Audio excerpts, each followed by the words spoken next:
Hey everybody, welcome to another edition of Liam's Hockey, coming at you here midweek, the first week of February 2021, and we'll just keep banging these puppies out here, and I do have a little bit of an announcement to make right out of the gate.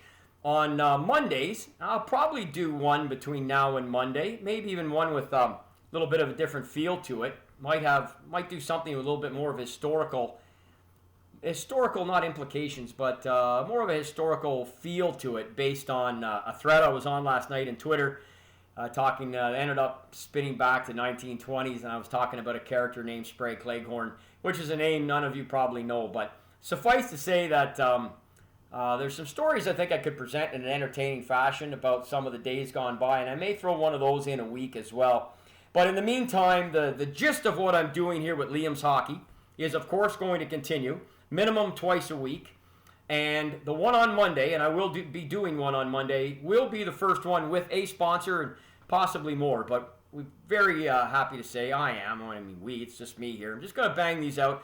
I think some of you probably know I've kicked this around in a couple of different formats, and had some people have very generously and graciously offered to partner up and do some things, and I'm not ruling that out in the future. But given with COVID and the implications of trying to get in and out and do these tapings, and I'm not much of an editor and all that sense right now, and just gonna try and scrape by myself till the world comes up for air, and I can start my new job at the Rio Carlton Raceway as the in-house MC, now owned by Hard Rock, as I wrote a few weeks back to inform everybody of that. And none of that can start, or my speaking engagements, or even Liam McGuire's restaurant. Anything that I've generally needed for some source of revenue or income myself has been derailed. So I'm going to roll this out. And as I said, starting with some sponsors on Monday, and going to go right through till they award the Stanley Cup. And then we'll reassess and see where the hell things are. By then, I'll be back golfing at Rideau, and I'm looking forward to that too. So here we go. Little Liam's Hockey here, bang something out for a few minutes, have a little chat here. And I'll start with the Montreal Canadiens. Shocking. I know I'm having a lot of fun. Well, so are the Montreal Canadiens, and so are their fans. They're having a lot of fun. What a difference a year makes. And I'll touch on that in a second. But they beat Vancouver again last night. They've certainly enjoyed their time against the Vancouver Canucks. None more so than Tyler Toffoli, the former Ottawa 67, who was with them only briefly in the bubble. He got hurt last year, and I think he only got in 10 games. They didn't re-sign him. Apparently Ottawa was in the mix. Doesn't matter. The Habs got him. Thank God. The guy's unbelievable. He's leading the NHL in goal scoring right now. And his second goal last night against Vancouver, I would put in conversation for goal of the year. Like a Connor McDavid #1 when he dissected the Leafs, every guy on the ice, and scored just last week, the first of two he had in their win on, I guess it was Saturday night over Toronto. And then Tyler Toffoli's second goal last night, which was just unfreaking believable. If you haven't seen it, just check it out. It's not as good as McDavid's, but it's in the conversation. There's been some beauties this year, but that one is right up there. Look, him and Josh Anderson, what do they got between them? I mean, it's crazy. What do they got? 16 goals between the two of them. It's probably 3 wins right there. I mean, they've won 7 games. They've probably won 3 just because of those two guys. And, Joel Edmondson, who's come in and augmented the back end, I got a little bit of a Twitter back and forth when analytics, let's just say I don't know who the person is because they're anonymous, so we'll just call them an analytics nerd. But I know they have a place in the game. They're a good measuring stick as well. But this person was really all over Edmondson. And I will say this. Look, if you haven't watched the game closely when the Canadiens play, Joel Edmondson cannot make a pass out of his end. He can go D to D. But a pass out of his end, he may as well pull a pin on a grenade and throw it first. Because wherever the puck's going, it's going to blow up. I love the guy. I think he's leading the NHL in plus minus. And he's a big body back there. He's in great position. He's very physical. He already had that fight against Tyler Myers, which elevated him in my book tremendously right out of the gate.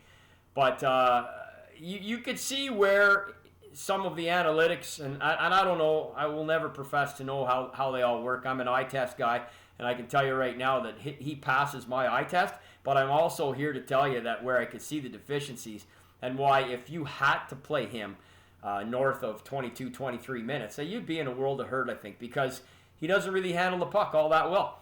But when he makes just a D-to-D pass, or if a forward's back deep enough that he can make a quick outlet, defensively, he is sound all day, and he has really rounded out that D with Montreal. I mean, Sherratt and Weber have gone to another level. Sherratt mostly. Weber's right now in the conversation as good a captain as there is in the NHL. When you factor in everything that goes with wearing the C, I would put him up with anybody. Anybody that's wearing a C in the NHL, I'd put Shea Weber right there, right now.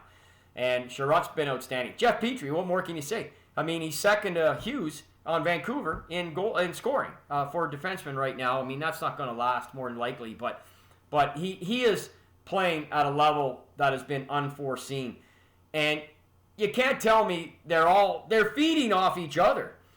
They're getting scoring. They're shorthanded. They're obviously at another level. The only thing that isn't really clicking is the power play, and it's a concern. But goal scoring in itself isn't. They're scoring goals at a rate we haven't seen in over 10 years in Montreal. And they're defending, and they're getting great goaltending. Jake Allen's played 4 to 6 games. He's been exceptional. So this has all happened in a year. And I preface this to say that you've got 2 games coming up here with the Ottawa Senators, who are languishing at the bottom. They're automatically going to be at least a goal better tomorrow night because they've waived Coburn. So that's probably going to save one on the back end and probably going to help one on the other side because he won't give it away. I mean, sorry to say, but this guy's got a cup ring and he's absolutely been terrible for them out there. Him and Riley both. And now it looks like we may finally see Brännström in there. So how quickly things have changed in 12 months. Would you ever have thought 12 months ago, at any time, since the Ottawa Senators came back, that the Montreal Canadiens would have a 2-game set against them and be this overwhelming as favorites to win?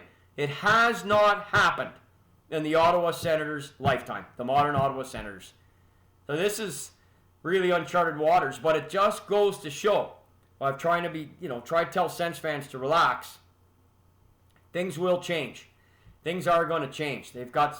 We all know the pipeline they've got coming. And with a couple of subtle changes here, the losses may continue and may mount up, and they're going to miss the playoffs. But there's no reason for them to be embarrassed night in and night out. And I don't think we're going to see that here in these next 2 games against Montreal. It is your number one rivalry for sure. You could say Toronto, but I think it's really Montreal. It's splitting hairs a little bit. They haven't played the Leafs in the playoffs in a bunch of years either, so they've played the Habs way more recently, obviously, in Toronto. So I think that's the rivalry right now. So I think you'll see a little bit more intensity there. And I'm not saying we're going to see 2 Picassos as hockey games. And the Canadiens should win them both. But and it's hard to imagine them not scoring at least 4 or 5 goals in either game. But you look at last night and what can happen in a second game. Edmonton cruises in the first game against Ottawa. Probably could have scored 10 or 11. McDavid played 3 shifts in the third period. Last night, they quit playing for 35 minutes as well. I mean, there just really wasn't a sense of urgency, I think, to really push it.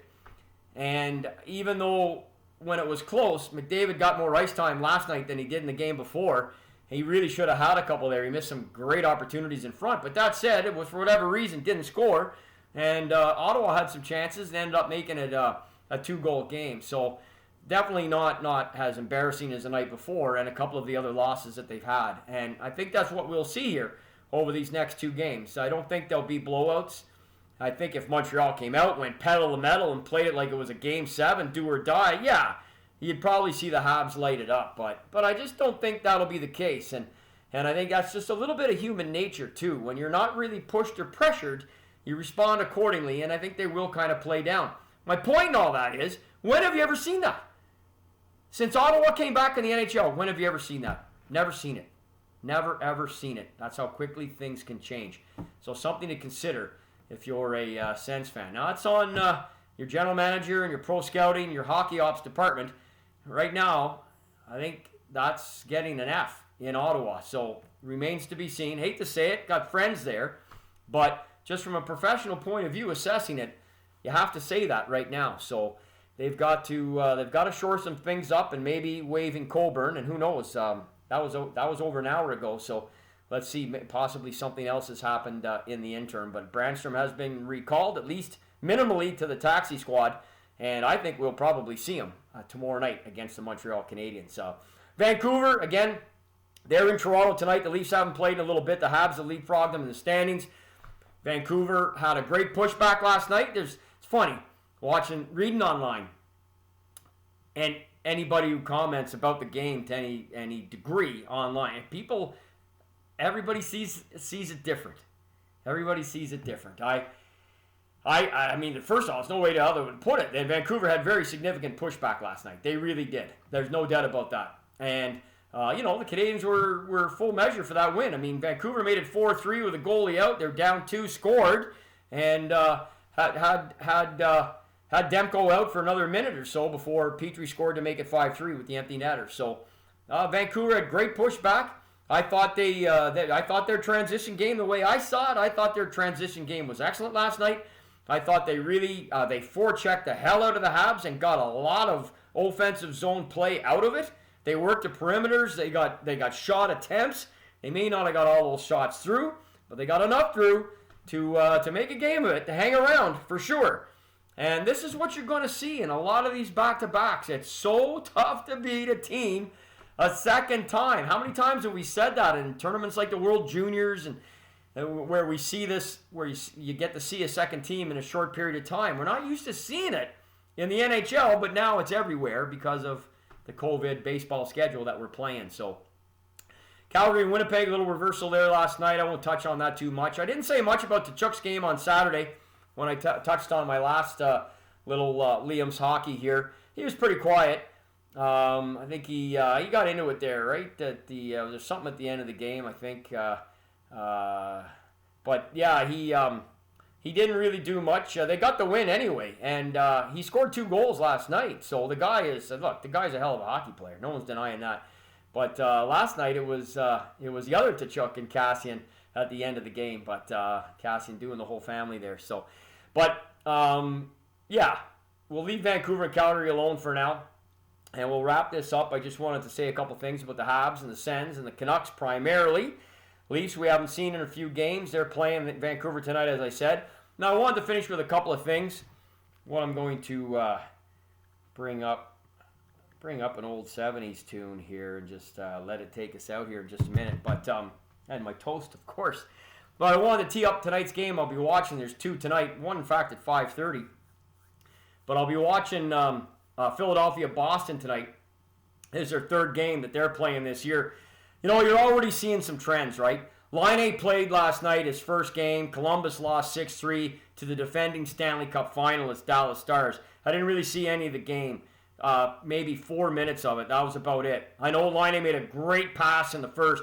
Guy couldn't convert. The other winger, whatever his name is, can't think of it right now.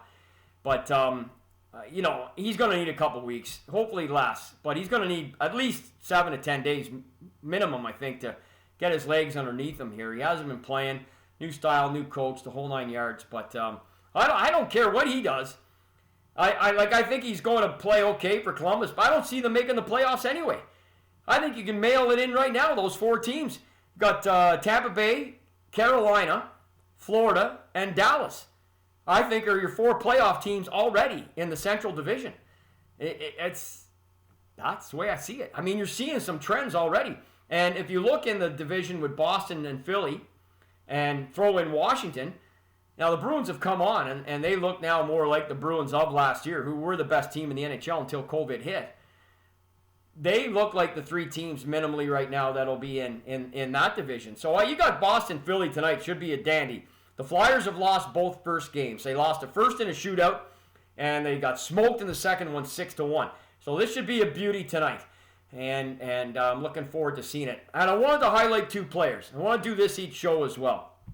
And in the case of the Flyers, it's Joel Farabee, first-round pick of theirs in 2018, homegrown talent, American kid, had a hat trick last game, wears number 86, he plays the wing, I think second line. Watch out for him tonight. I love his game. He has come up the right way internally with that team, and he is really something to watch. I'll be watching out for him tonight, along with the usual suspects, but certainly Joel Farabee. And in Boston's case, it's an acquired player, a guy I've always liked. He was an Anaheim first-round pick in 2014, Nick Ritchie. This guy is a little under 6'2", and he goes 230 pounds. Like he's like a Josh Anderson for the Habs, although he's a little bigger and he doesn't have quite the hands. But he's I love him as a player, and he actually is off to a pretty good offensive start for the Boston Bruins as well. So they picked him up last year from Anaheim in a trade, almost a year. I think it was a year ago this month, if I'm not mistaken. And I think for Danton, and he, I really like his game. So I'll be watching Ritchie and Farabee tonight in this matchup. Philly-Boston should be a beauty, and looking forward to that.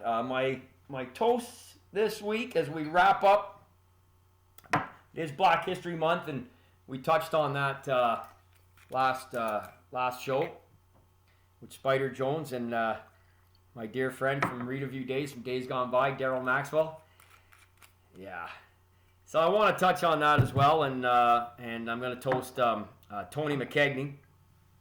Because Tony McKegney, one of the first black players in NHL history as well. The difference with Tony was he was the first black player in the NHL to play regularly. He played over 900 games, had about 300 goals. Like, this guy was a serious goal-scoring threat in his prime. Played for a number of different teams, but Quebec Nordiques, St. Louis Blues, two of the ones where he probably enjoyed a lot or some of his success, definitely. And he was in the World Juniors. He played with Gretzky.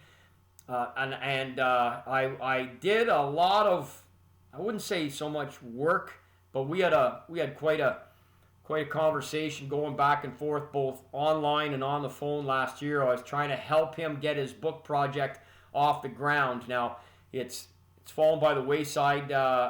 Maybe he's moved ahead with somebody else, and I hope that's the case. I gave him all the help that I could at the time, and regardless, I wanted to acknowledge him for Black History Month. So I'll be toasting him here in just a second. I also want to have some fun and I finish these things out. I'm gonna, as I said, starting officially Liam's Hockey with sponsors next week, and I want to finish with a 70s tune. Not going to play the whole thing. It's probably not allowed to anyway, copyright. But there was a group called America that was pretty big in the early 70s. Dewey Bunnell, Dan Peake, and Jerry Beckley were their names. And they were the sons of servicemen who were stationed overseas in the late 60s and early 70s. They actually went to school over there. And in the compound was an old jukebox, as you would expect, and the 70s, the Beatles were just breaking up, and the Stones were going, and of course they were in England, in fact, and so a good chunk of the music that was in the jukebox was international music and European flavored, or British pop rock, and British rock, whatever the case may be. So they would say, let's find some American tunes. Let's find some American tunes. And they were all aspiring, budding musicians. So when they decided to get together, they said, let's call our band America. And that's how they got their name, which is a great name. And they got a song called Ventura Highway, which is probably one of the greatest songs in the history of the world, because it, no matter what age you are, it can take you back in time. So we're going to go out with that. A little bit of that, and there it is. If you can hear it or not, we'll have to see on the playback if you can. And I'm going to toast Tony McKegney for Black History Month, my buddy. And everybody be well, stay safe, go Habs go, and we'll catch you next show. G'day.